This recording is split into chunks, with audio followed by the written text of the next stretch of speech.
Voltamos para o nosso estudo de hermenêutica. Na outra vez estivemos interessados em ver como é que a cultura influencia a hermenêutica, a interpretação da palavra. E nós estaremos continuando nessa mesma linha hoje, nessa última aula sobre esta matéria.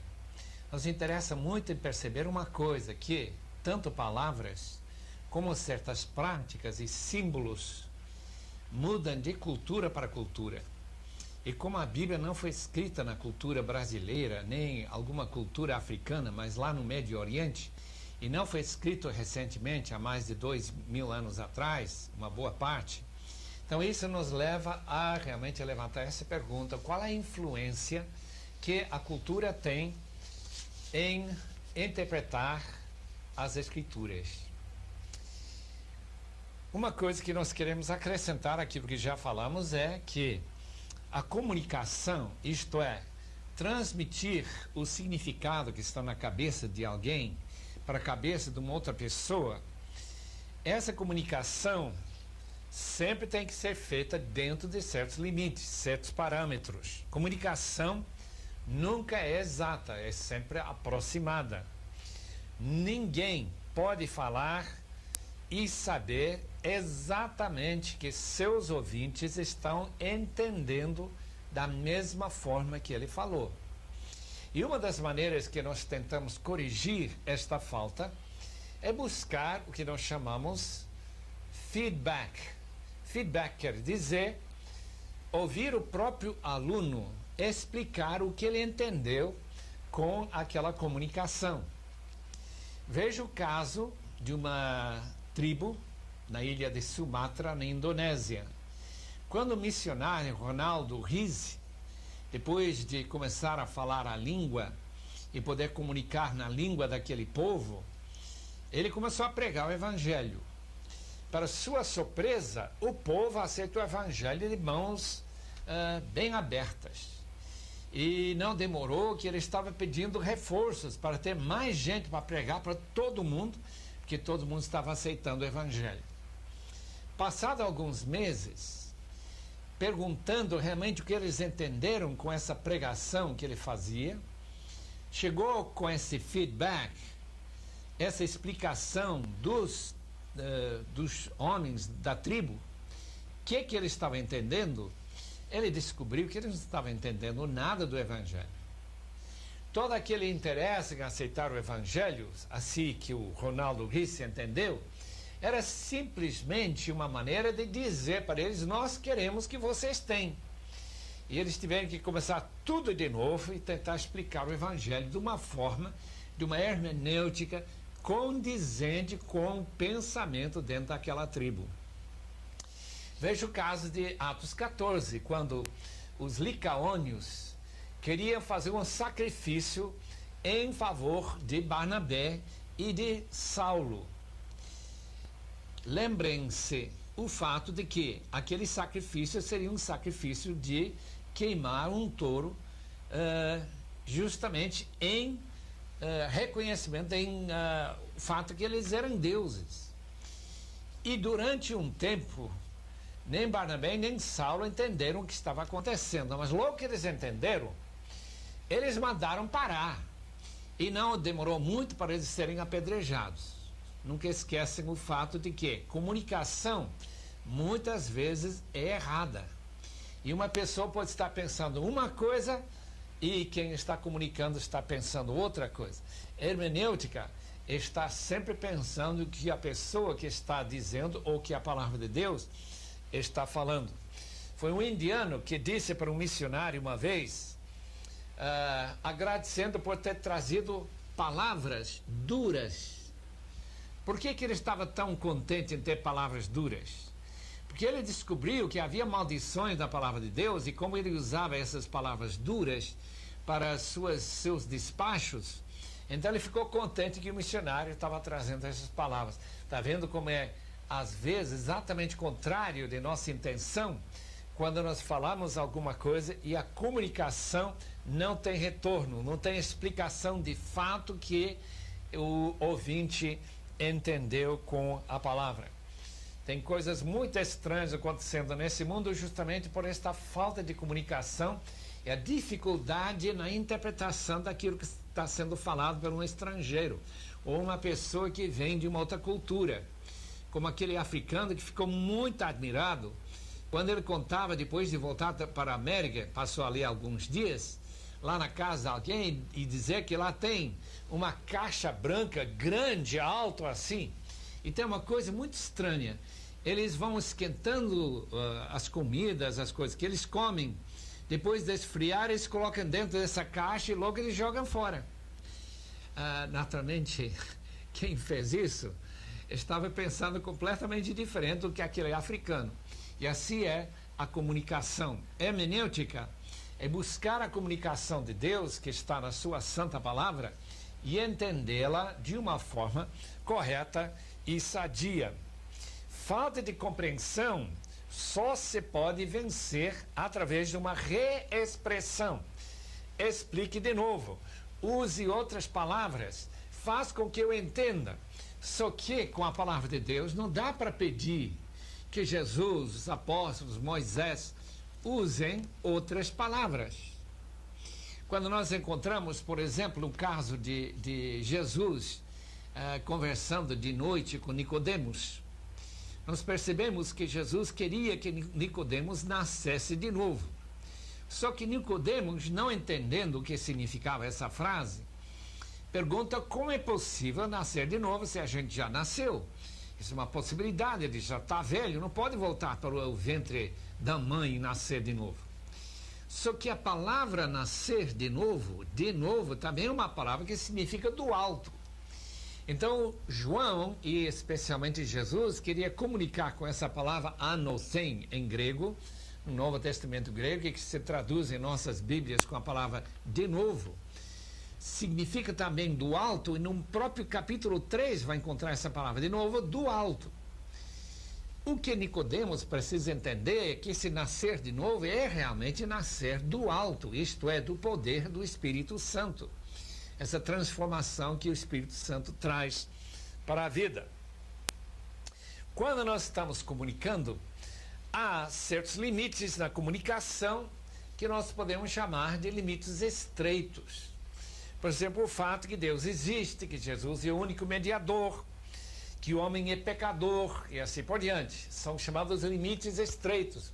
Não dá para contradizer. Ninguém pode dizer, olha, o homem não é pecador, ou que Deus não existe. Não. A limitação das ideias que nós comunicamos através dessas frases são bem estreitas. Mas tem outros níveis bem mais superficiais, em que há muita possibilidade de errar na comunicação e na compreensão, muito condicionado. Veja o fato de que o pecado no Brasil, às vezes, é diferente do que na Alemanha, ou nos Estados Unidos, ou na Rússia.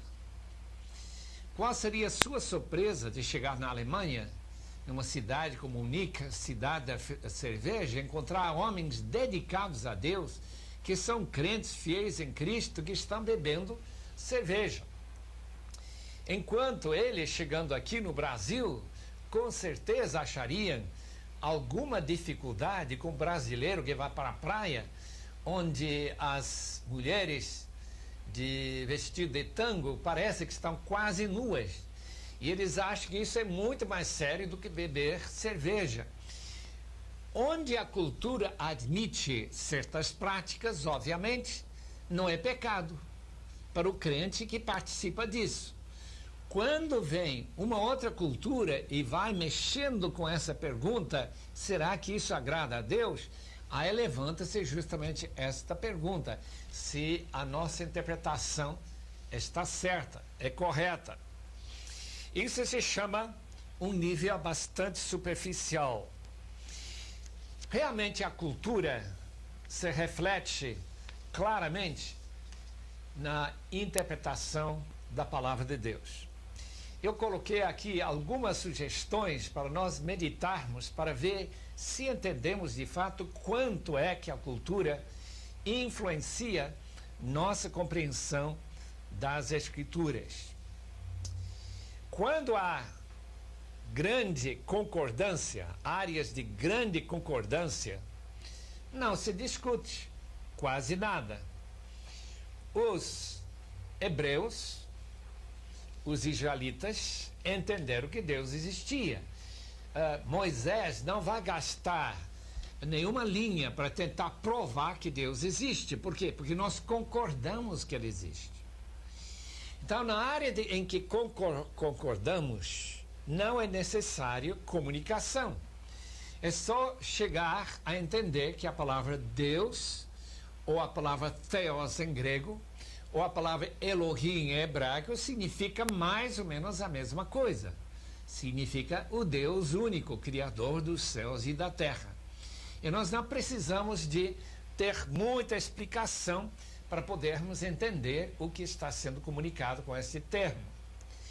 Quando chegamos às parábolas, nós encontramos que quando Jesus usou uma parábola, o significado da parábola estava bastante claro para os seus ouvintes. Por quê? Porque eles estavam convivendo dentro da mesma cultura. Mas quando nós chegamos ao Brasil, encontramos alguém batendo na porta de alguém à meia-noite, pedindo 3 pães, nós achamos muito estranho, porque de fato isso nunca aconteceu nenhuma vez na minha vida, e eu acho que nunca vai acontecer. Não faz parte de nossa cultura que um vizinho vai precisar colocar 3 pães diante do seu hóspede que chegou assim tarde de noite. Em primeiro lugar, porque a maneira que ele chega não veio a pé, ou não veio montado num jumento. Ele veio talvez de avião, ou de carro, ou de ônibus. Ele já teria comido antes de chegar à meia-noite sem comer há várias horas. Então a própria situação da parábola, que era comum para aquela época, não é comum para a nossa época. Isso pode dificultar bastante nossa compreensão da parábola. Aquele irmão Kenneth Bailey, que escreveu as parábolas de Lucas, que já mencionamos, vão lembrar que ele vai entrando nesta área de parábolas de Lucas e mostrando que a cultura realmente traz muita compreensão nova em relação a cada uma dessas parábolas do autor bíblico. Número 2, separados da cultura de Jesus, podemos perder completamente a razão que Jesus vai passar pela Samaria. Por que ele não passaria, isso é em João 4, porque ele não passaria pelo caminho comum? Por que Jesus pediria que aquela mulher samaritana trouxesse seu marido? Por que Jesus não precisa apenas dizer, como ele já sabia, que ela tinha 5 maridos e aquele com que ela convivia não era seu marido? Era só informá-la e ela sentir a convicção do pecado. Não, o problema é que ela não pode fazer nenhuma decisão sem o marido compartilhar essa decisão. E quando Jesus diz, chama teu marido, para ele também tomar a decisão junto com ela. Uma vez que ela não estava casada, então essa decisão ela estava livre para fazer sem pedir a presença do seu marido. São esses elementos culturais que podem até afetar nossa compreensão de um texto. Terceiro lugar, o problema maior ocorre quando as escrituras usam símbolos culturais que são familiares para nós, mas bem distintos ou diferentes das culturas antigas. Veja essa palavra manjedoura, ou veja a palavra hospedaria, quando diz que não havia hospedaria, não havia lugar na hospedaria. O próprio autor bíblico, Lucas, ele mostra que essa palavra traduzida hospedaria para nós em nossas Bíblias é a palavra em outro texto que fala de um quarto que era usado para hóspedes. E não era uma espécie de hotel onde Maria e José queriam se hospedar.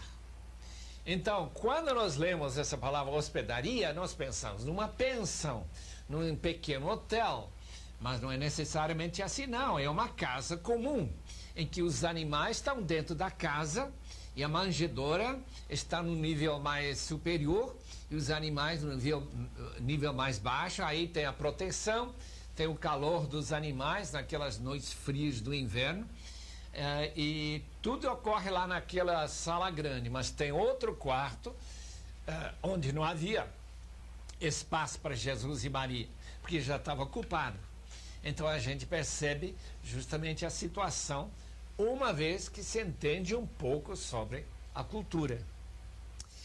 Número 4, traduções boas da Bíblia nos ajudam a evitar falta de compreensão.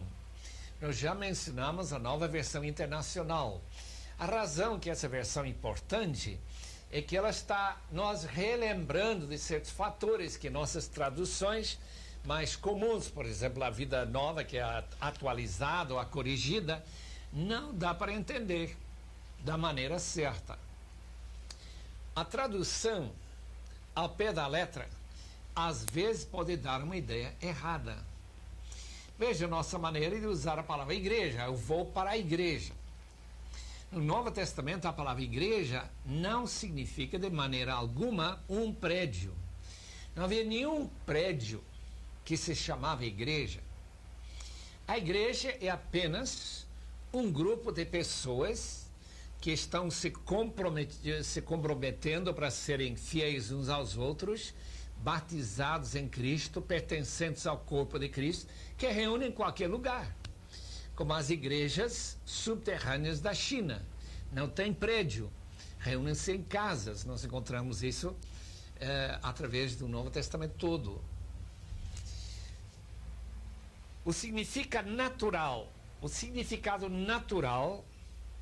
sempre será o significado errado, ao não ser naquelas afirmações mais gerais, em que nossa cultura e a cultura bíblica, a época da Bíblia, é a mesma. Veja o problema que o Donald Richardson teve quando ele tentou explicar o Evangelho para os Sawi, naquele livro que muitos já leram, chamado Totem de Paz. Lembrem-se que Judas era o herói para aquele povo, porque eles viviam tentando trair uns aos outros. Então o herói é a pessoa que conseguia trair, e Judas, como traindo o Senhor Jesus, então se tornou herói. E foi uma das dificuldades imensas que o Richardson teve, de mostrar que essa interpretação estava completamente errada. E graças a Deus que ele conseguiu isso para eles. Nós encontramos Jesus chamando sua mãe de mulher. Nós não faríamos isso, mas naquela época era uma palavra de destaque, de honra. Não era nada de desprezo da parte de Jesus em relação a Maria. Então nossa cultura realmente traz uma ideia errada por causa de estarmos vivendo a uma distância cultural muito grande e distante. Ora, os 10 mandamentos, sendo universais, nos ajudam a ver a diferença entre o que é fácil de interpretar e aquilo que é duvidoso na interpretação.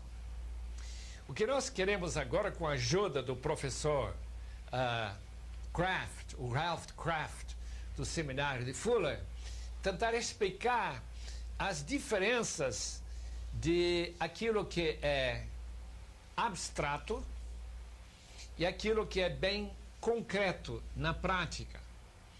Quando se usa a palavra abstrato, estamos falando daquilo que realmente importa para nós. Palavras como amor a Deus, amor à igreja, amor aos irmãos, amarás ao teu próximo como a ti mesmo.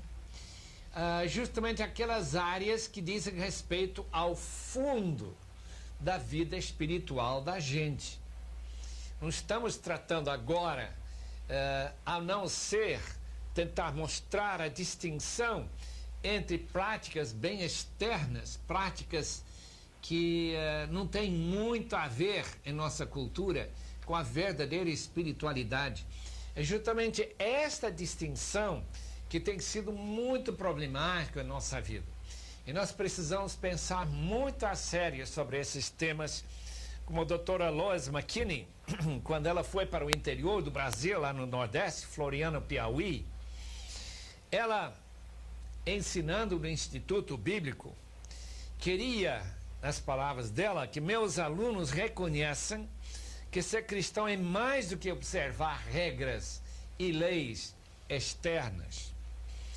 Que eles se comprometam com Jesus Cristo, resultando numa expressão criativa, única do cristianismo, em cada vida, na sua cultura. Especificamente, queria que eles percebam que assistir à igreja 4 vezes por domingo e na quarta, e abstendo do cinema, bailes, música popular, álcool, cigarro, baralho, passeando na praça, ir para uma praia, eram padrões importantes e não necessariamente as marcas essenciais do cristianismo. São práticas que em algumas culturas podem ser condenadas, em outras culturas não. São externas, não demonstram necessariamente em certas culturas se a pessoa realmente ama a Deus ou não. Portanto, nosso interesse agora, usando estes conceitos de níveis de abstração, é uma tentativa de mostrar que todos os crentes concordam que em certas frases, declarações, comunicações, todo mundo concorda. Em outras comunicações, uma boa parte concorda. E em outras áreas, onde tem baixo nível de abstração e está bem concreto na prática, há muita discordância. E nós queremos ver que isto é um problema de hermenêutica, é problema de interpretação. Algumas escrituras são bem distantes de nós culturalmente, outras são muito próximas. Resulta numa mistura de conceitos em relação àquilo que está certo e errado, aquilo que é o que Deus quer ou não. Tenta imaginar, por exemplo, aquele nigeriano, quando ele está lendo o Salmo 23, e na primeira linha diz que o Senhor é o meu pastor, ele para e ele já está confuso. Por quê? Porque na sua terra e na sua cultura, as únicas pessoas que cuidam de ovelhas são crianças ou loucos. E se o Senhor está cuidando de ovelhas, se ele é pastor de ovelhas, ele só pode ser louco. Está vendo como é? Quando nós ouvimos uma frase, uma palavra, quando nós interpretamos essa palavra dentro da nossa cultura e tornamos a palavra abstrata, menos abstrata, prática, nós podemos deixar de entender quase por completo o que Deus quer. A pergunta que nós queremos fazer, portanto, é: qual é o nível de abstração? Como é a autoridade daquele texto para a nossa vida geral? E, finalmente, qual é a vontade de Deus numa situação prática do dia a dia nosso, dentro de nossa cultura? Então, nós temos 3 colunas que nós queremos passar para os amados estudiosos da palavra. Na primeira coluna temos o alto nível de abstração, em que todo mundo concorda, tal como esta frase, que é o 2º mandamento da palavra de Deus, leia capítulo 10 de Lucas, que diz assim: amarás ao teu próximo. Segunda coluna, fundamento desta ideia, amarás ao teu próximo, e aplicando isso numa situação mais ou menos geral, mas não tão geral como é amarás ao teu próximo. Esta interpretação agora é: não roubarás, porque roubar é desprezar, não amar ao seu próximo.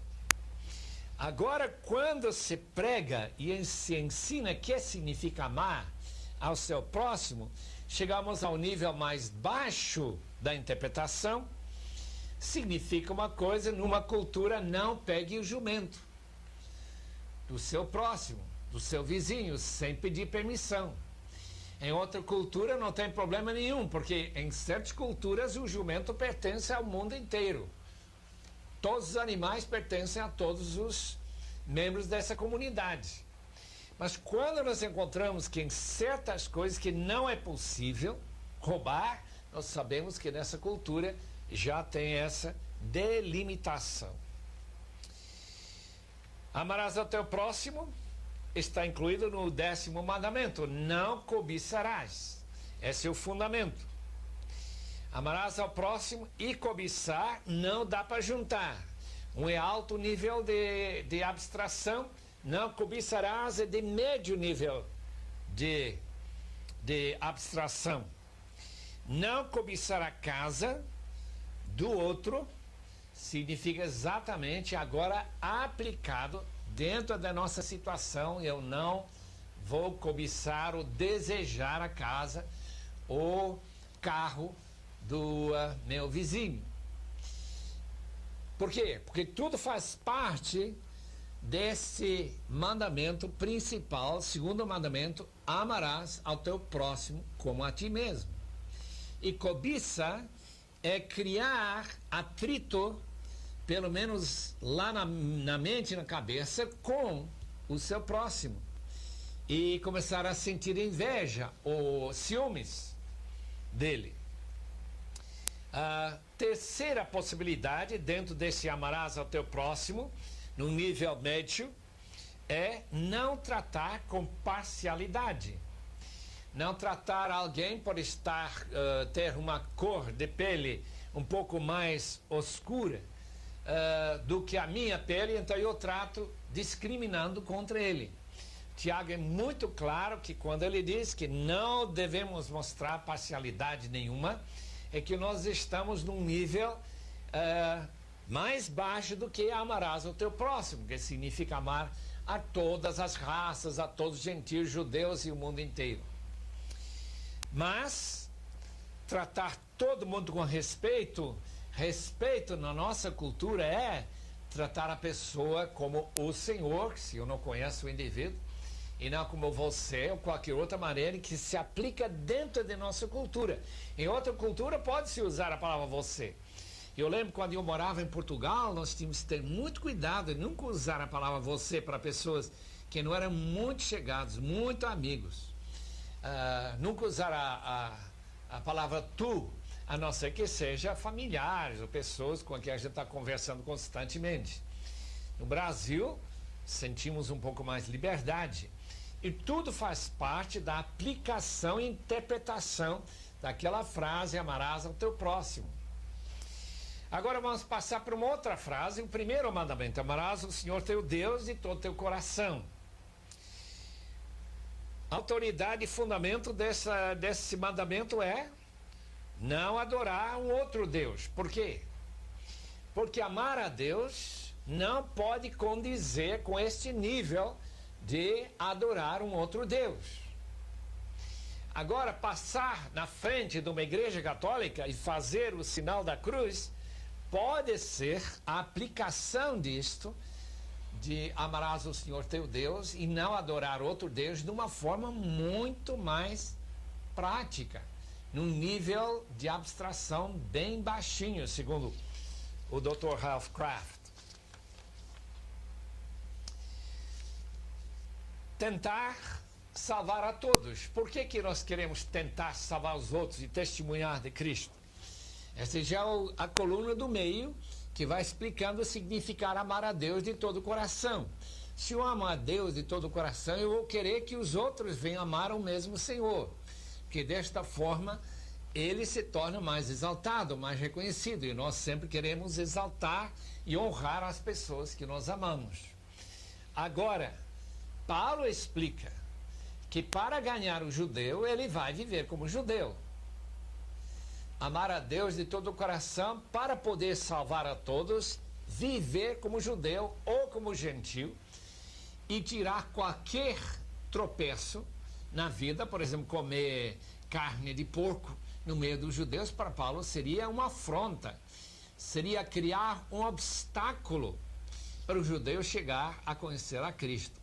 Nós encontramos naquela discussão no capítulo 15 de Atos justamente esta pergunta: como é que se ama a Deus de todo o coração? E viver no meio de uma comunidade que tem judeus. com certeza a gente não vai comer animais que ainda têm sangue nas suas veias, não vai comer sangue mesmo, não vai cometer fornicação. Judeus eram muito cuidadosos nesta área. Para viver dessa forma seria mostrar seu amor pelo Senhor. Novamente, quando em 1 Coríntios capítulo 10, versículo 31, a palavra de Deus manda que nós glorifiquemos a Deus comendo, bebendo ou fazendo qualquer coisa, ele está dizendo mostrar a glória de Deus, porque nós amamos a Deus e desta forma nós estaremos glorificando. Mas na prática, a pergunta que surge é esta: como é que eu posso glorificar a Deus bebendo um copo de suco de laranja? Ou uma água de coco?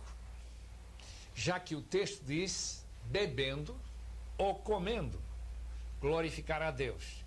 Então a interpretação no nível mais concreto, mais prático é glorificar a Deus quando a gente toma até um copo de suco de laranja. E como se faz isso?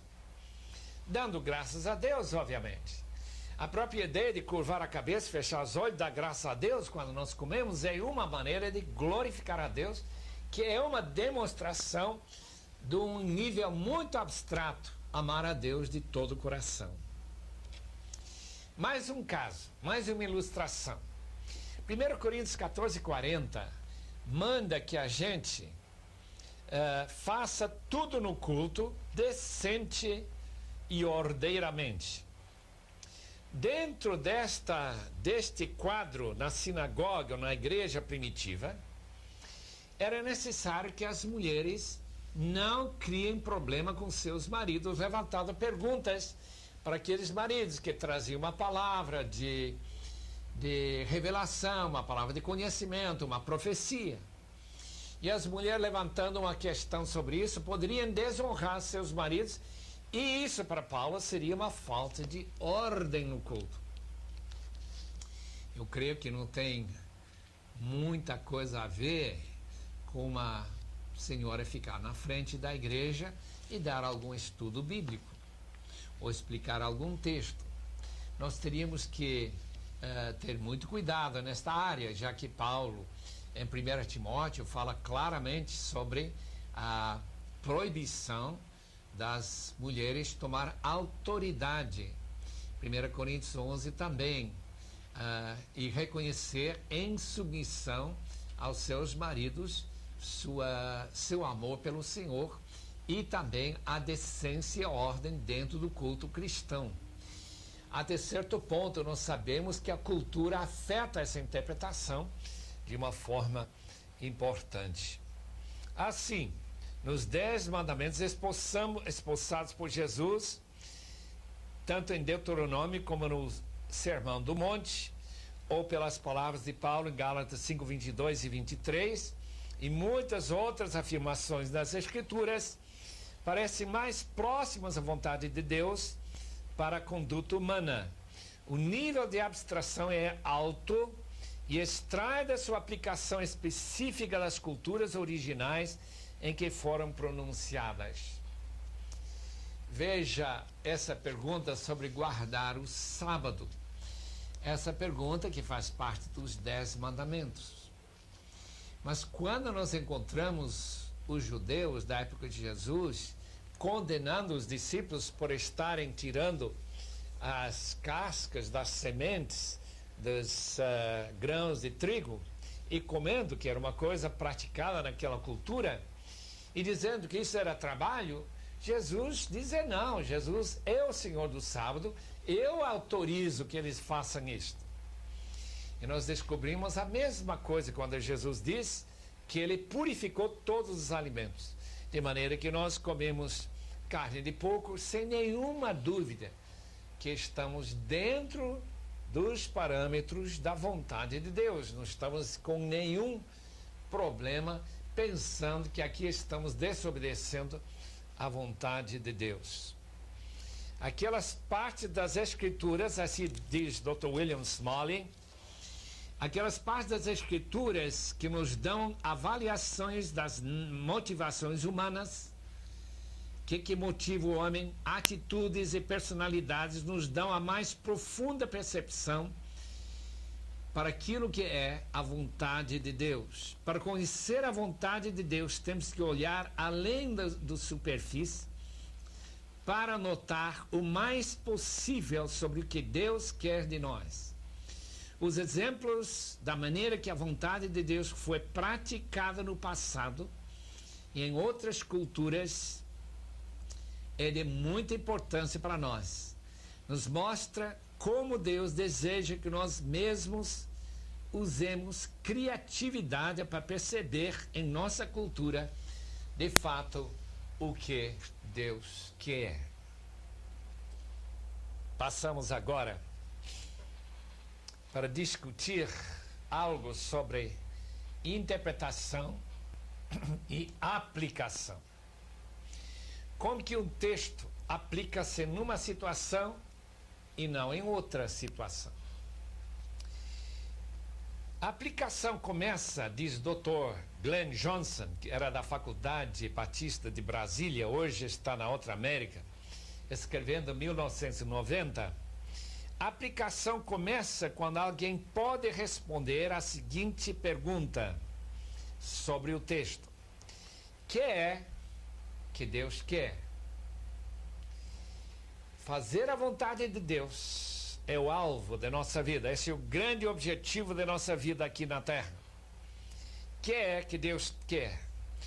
Uma vez conhecida essa vontade, a aplicação dessa vontade se torna real, naquele nível bem concreto e prático. A aplicação tem dois componentes. Primeiramente tem componente geral, depois tem particular ou individual. A aplicação geral faz as seguintes perguntas: como será a vontade de Deus já determinada, se relacionando com a fé de crianças, adolescentes, adultos e outras idades, homens e mulheres? Qual é a vontade de Deus, que pode ser distinto para a mulher do que para o homem? Qual é o caso da vontade de Deus para uma criança pequenina, de 4 anos? Qual é a vontade de Deus para adolescentes? Qual é a vontade de Deus para uma pessoa mais idosa? E assim por diante. Obviamente a propriedade, o próprio sexo, o gênero da pessoa já pode modificar essa vontade de Deus geral.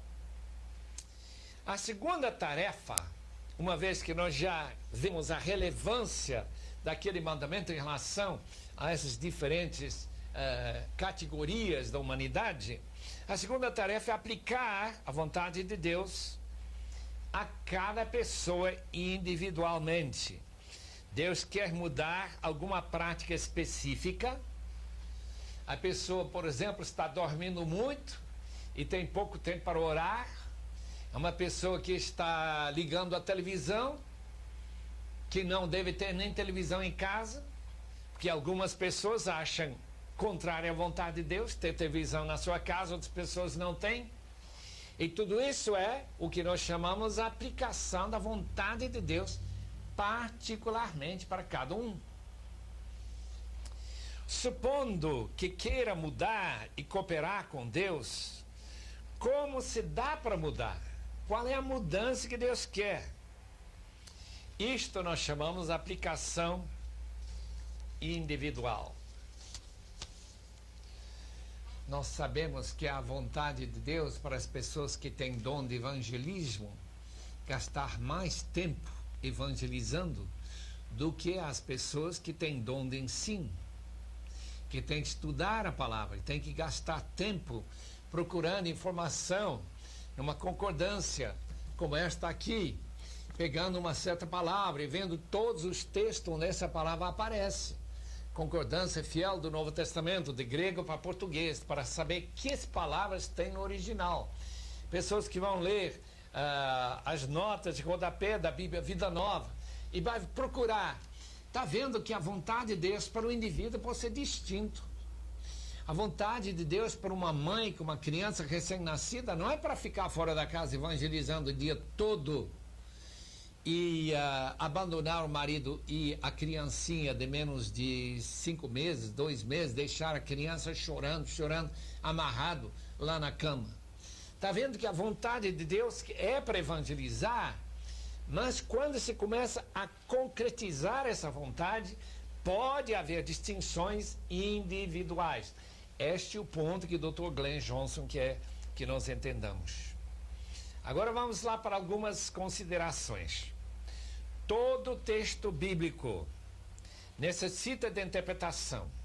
Na medida que as circunstâncias e pensamentos do autor e seu auditório correspondem às nossas circunstâncias e pensamentos, a interpretação se torna mais fácil e acurada. Na medida que tudo é contrário, é mais provável que interpretaremos erradamente. Dá-nos cada dia nosso pão cotidiano. É um pedido pelo pão ou é um pedido para a presença de Cristo, o verdadeiro pão do céu? Isso o autor tinha em mente, mas quando ele usou essa palavra cotidiana, que significa talvez o pão de amanhã, talvez a ideia lá é para nós aplicarmos para a nossa vida diária, não para nós estarmos preocupados com o pão de amanhã, recebendo esse pão hoje, mas o fato que Jesus é o pão que vai voltar amanhã na segunda vinda e nós devemos aplicar ele para a nossa vida, comendo, como diz João 6:27, comendo ele porque ele é o verdadeiro pão do céu. É importante procurar, portanto, o significado de um texto pela hermenêutica de suspeita e questionar, sempre estar questionando, será que eu estou entendendo corretamente esse texto? Os 144 mil são de fato judeus? Ou é uma referência à igreja toda, como um símbolo da igreja completa, a igreja perfeita em Cristo? Abster-se de sangue significa que a pessoa realmente não pode tomar nunca alguma coisa, por exemplo, chouriço, que tem um componente de sangue. Repartir convosco um dom espiritual, será que nós temos essa responsabilidade que Paulo menciona no primeiro capítulo de Romanos, versículo 11, de repartir um dom espiritual, um carisma espiritual? A pergunta sobre esses textos é levantar suspeita, questionar o que significa esse texto. Interpretação, tal como leis e constituições, existe para legitimizar a autoridade. Não tendo uma comunicação, uma interpretação correta, como que nós poderíamos contrariar qualquer prática que uma pessoa tem? Não faz mais que 2 ou 3 dias atrás, alguém colocou na minha mão um livro que diz que divórcio não é um problema, não. Mas quando eu leio o Novo Testamento, eu leio a palavra de Jesus e as palavras de Paulo, eu vejo que o divórcio é um tremendo problema e que o recasamento é pior ainda. E essa ideia de que esse autor, aparentemente um homem bíblico, na sua interpretação, se ele dá mais peso àquele texto de Deuteronômio sobre o divórcio, obviamente ele não vê nenhum problema em recasamento e divorciar sua esposa. Os irmãos lembram que Jesus disse que por causa da dureza do seu coração. Então as práticas dependem da interpretação. E há muito perigo em certos livros em que o autor, tomando uma linha da interpretação errada, pode dar um ensino errado. Fazer a verdade, o que é importante, João 3, versículo 21. Não podemos escapar de nosso contexto, pensamento ocidental do século 21. Ilustração, divórcio, ministério de mulher, tanta coisa que a gente pode gastar ou não gastar dinheiro em certa coisa, quando há pessoas passando fome, a gente comprando Coca-Cola, assim por diante. Que é a vontade de Deus para a nossa época? progresso na revelação divina, interpretar o mais antigo pela luz do mais recente, já que Jesus Cristo e o apóstolo Paulo, João e Pedro são os autores que interpretam perfeitamente os ensinamentos do Antigo Testamento. E não nossa interpretação, que com certeza vai falhar. Não é que o Antigo Testamento não deve ser interpretado, deve ser, mas deve ser interpretado sempre à luz do Novo Testamento, aquilo que é mais recente. A hermenêutica realmente nos ajuda também a verificar a importância de alguma doutrina ou alguma prática. Estranhamente, tem grupos que nem batizam, não é que eles não batizam por aspersão nem por água funda. É simplesmente que eles não batizam, porque acham que não é importante. Tem alguns que negam que existem dons, justamente achando que no primeiro século já acabaram os dons. Isso tudo é hermenêutica, tudo é interpretação da palavra. Alguns não praticam disciplina na igreja, porque os membros não são membros de um corpo, como eu entendo. A igreja seria, no Novo Testamento, uma família, mas são pessoas que vêm frequentando um culto e vão embora. Contribuem alguma coisa, pode ser, mas não tem disciplina da igreja. Dízimo e ofertas para outras pessoas. Alguns acham que dízimo já foi cancelado com a vinda de Cristo. Outros entendem de outra forma. Tudo faz parte da hermenêutica. E os princípios da hermenêutica são necessários para chegar a alguma conclusão qualquer. A ênfase do Novo Testamento sobre a unidade da igreja. Veja capítulo 3 de 1 Coríntios, que diz que dividir a igreja como quem pega uma faca e corta Jesus em pedaços. Hoje em dia, dividir uma igreja, uma pessoa que levanta uma cilada contra outros irmãos na igreja, não sente grande problema não. Então isso é falta de hermenêutica, falta de ver o que a Bíblia realmente ensina sobre esse tema. E o que significa imitar a Jesus? Imitar a Jesus é mais do que simplesmente ir para a Palestina e andar como ele andou, de sandálias, com um grupo de homens dormindo lá a céu aberto. Não, imitar a Jesus não é isso. Imitar a Jesus significa, pela hermenêutica, imitar as suas atitudes, aprender com ele, que ele é humilde e ele é manso. O sacerdócio de todos os crentes, como que nós devemos entender isso? Uma vez que a Igreja Católica, durante centenas de anos, foi dividindo o laicato do clero, e o sacerdote só faz parte do clero. E somente com a reforma que descobrimos que todo crente é de fato sacerdote, segundo a palavra de Deus. E assim nós encontramos os mandamentos que nós já discutimos, os primeiro e segundo mandamentos, a sua importância. Como se apaga o espírito, quando diz em 1 Tessalonicenses 5, versículo 19, não apagueis o espírito, testar todas as coisas. Amados irmãos, hermenêutica é sério. Isso realmente define como que nós vamos viver a vida cristã, vai definir qual a importância que certas doutrinas e práticas têm para algumas pessoas e não para outras pessoas, dependendo de sua hermenêutica. Algumas palavras conclusivas. Interpretação é a chave que articula a conexão entre Deus e a sua igreja. A interpretação correta permite que Deus exerça sua autoridade sobre o seu povo. Interpretação incorreta permite que homens exponham suas ideias e não a verdadeira vontade de Deus. É só ler 2 Coríntios capítulo 2, versículo 17, em que Paulo distingue a verdadeira palavra de Deus daqueles que são mercadejadores da palavra, que vão vendendo para vantagem própria suas ideias. Uma hermenêutica não legítima. Legitimidade na hermenêutica, na interpretação, depende da Bíblia interpretar a si mesma. A Bíblia deve falar sempre de si mesma. Devemos encontrar bases dentro da própria Bíblia. Agora, alguns princípios de interpretação finais. Descobrir o significado no texto, aquela verdade que o autor quis comunicar. Sempre buscar a interpretação que o autor queria comunicar. Não dar ideias estranhas muito estranhas a um texto, por exemplo, a parábola do bom samaritano na interpretação de Agostinho. Dá para perceber claramente que ele não estava muito preocupado nas ideias na cabeça de Cristo.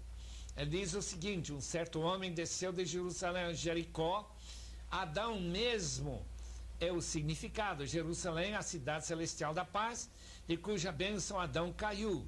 Jericó significa lua e significa nossa mortalidade, porque ele nasce, cresce, diminui e morre. Ladrões são o demônio e os seus anjos que tiraram dele, Adão, a sua imortalidade, espancaram-no, persuadindo-o a pecar e deixaram o meio morto, porque até o ponto que o homem pode entender e conhecer a Deus, ele vive, mas até o ponto que ele é desgastado e oprimido pelo pecado, ele é morto.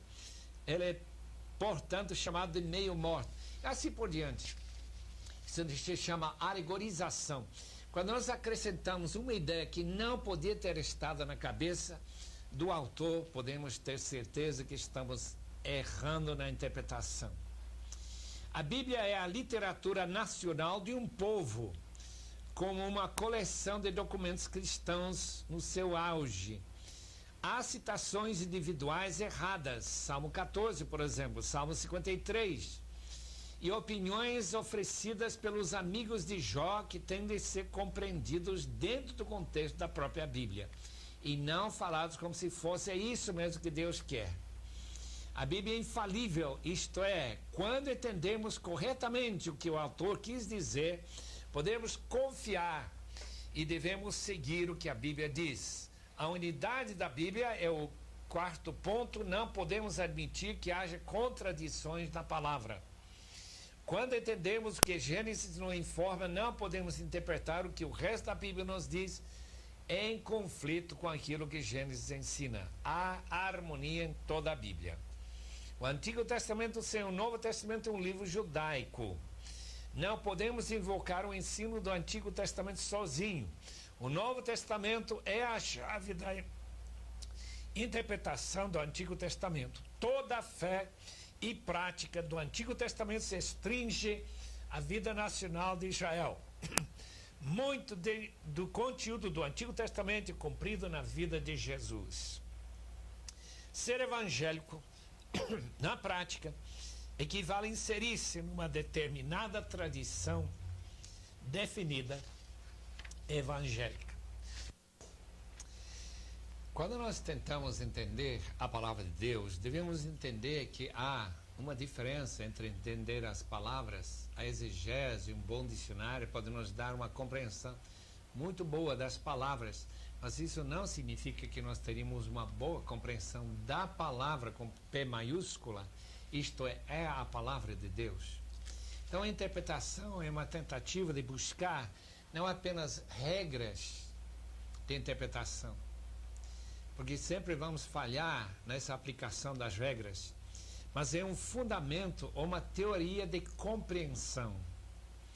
Conhecer a Deus, conhecer a Ele através de sua palavra e cuidadosamente fazer distinção entre a minha vontade, o que eu quero, e ficar com suspeita se a Bíblia sempre vai apoiando o que eu quero. Como disse Juan Carlos Ortiz, eu quero lembrar os queridos irmãos quando ele disse que há 4 evangelhos e só 4 e não 5. Mas muitos de nós criamos um 5º evangelho. E o que significa o 5º evangelho? Significa colecionar certas práticas e certas tradições nossas e colocá-las como se fosse a vontade de Deus, e ninguém mais estaria certo, ninguém mais teria razão para duvidar. Mas esse 5º evangelho não é a palavra de Deus, é nossa coleção, assim, aleatoriamente, de certos versículos, certas frases, que nós gostamos de colocar isso dentro de nosso plano de vida e deixar o resto. Empatia, compreensão em comum é a base de toda compreensão. Viver dentro de uma comunhão com Deus, viver na comunhão de uma igreja que realmente busca o bem-estar dos seus membros, busca a glória de Deus em todas as coisas, uma igreja que evangeliza e leva outros ao conhecimento de Cristo. essa empatia vai dar uma maior compreensão realmente da palavra de Deus e vai dar uma abertura maior para o Espírito Santo nos conduzir para toda a verdade, como Jesus disse que ele faria quando ele falou para os seus discípulos no cenáculo. Outra coisa, desafio é criar um mundo em comum com Cristo, que ele mostrou em seus palavras, nos seus ensinamentos na sua vida, e nós tentarmos pegar esta vida e viver dentro dessa comunhão, como já dizemos, aprender de Cristo. E finalmente uma palavrinha sobre linguagem. Palavras, linguagem, maneira de falar não é estática, está em constante fluxo, mudando de um dia para o outro, de uma situação para outra. Nós vemos isso nessas modificações rápidas do fim do século XX e do começo do século XXI.